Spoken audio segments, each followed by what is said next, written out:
देखिए, आज की अगर हम बात करें पहली तारीख की, तो पहली तारीख को ही आप देखिए ईरान में जो महंगाई है वो इस समय बेलगाम है।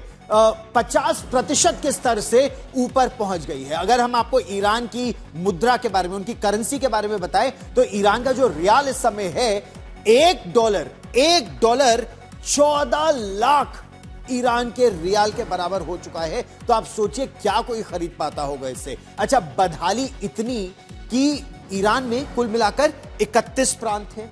31 में से 21 प्रांत इस समय बंद है। लोग सड़कों पर उतर आए हैं। कोई गवर्नर के दफ्तर के सामने है तो कोई प्रशासन के सामने जवाब मांग रहा है। अच्छा, ईरान में तेल से कमाई तो हो रही है, लेकिन जो तेल से कमाई हो रही है उसका फायदा सरकार को हो रहा है। जनता को वो फायदा बिल्कुल नहीं मिल पा रहा है। जनता 2 वक्त की रोटी कमाने में उसको समस्या हो रही है। ईरान की जो हालात है वो इतनी खराब इसलिए भी हुई है क्योंकि अमेरिका ने जो आर्थिक प्रतिबंध लगाए हैं ईरान पर, उसका असर बहुत ज्यादा वहां की जनता इस समय झेल रही है। फिर सरकार पर भ्रष्टाचार के आरोप हैं। एक तस्वीर आपको याद होगी कि ईरान में एक बड़े अधिकारी की बेटी की जब शादी थी तो उस पर करोड़ों रुपए लुटाए गए थे, लेकिन आम लोग जो वहां पर हैं वो विवाह नहीं कर पा रहे हैं, शादी नहीं कर पा रहे हैं, उनके पास पैसे नहीं है, तो लोगों में गुस्सा भरा जा रहा है। यानी ईरान में रोटी हो, रोजगार हो, अपने बच्चों का भविष्य हो, इन सभी मुद्दों को लेकर लोग इतने नाराज हैं कि जब सुनवाई नहीं हो रही तो सरकार के पास जब जाते हैं तो सरकार धर्म के नाम पर विरोध करने पर लोगों को कुचल देती है। ईरान की है तो दूसरी चीन की। इन तस्वीरों को गौर से देखिएगा।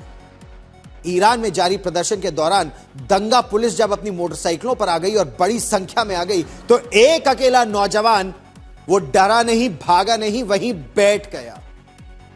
बाइक पुलिस ने उसे गोली मार दी, ऐसा उसको धमकी दी गई, लेकिन उसके बावजूद बाकी प्रदर्शनकारी हट गए, ये डटा रहा। अच्छा, कुछ ऐसी ही तस्वीर, अब आप सीधे दूसरी तस्वीर देखिए। ये बीजिंग के तियाननमेन स्क्वायर की है। ये 5 जून 1989 की तस्वीरें हैं। उस दिन तियाननमेन स्क्वायर पर एक निहत्था युवक चीन की सेना, पीपल्स लिबरेशन आर्मी के टैंकों के सामने अपना शॉपिंग बैग लेकर खड़ा हो गया। टैंकों को रुकना पड़ा। टैंक दाएं गए तो ये दाएं चाहता, टैंक बाएं जाते वो बाएं खड़ा हो जाता। टैंक रुक गए, टैंकमैन रुक गया।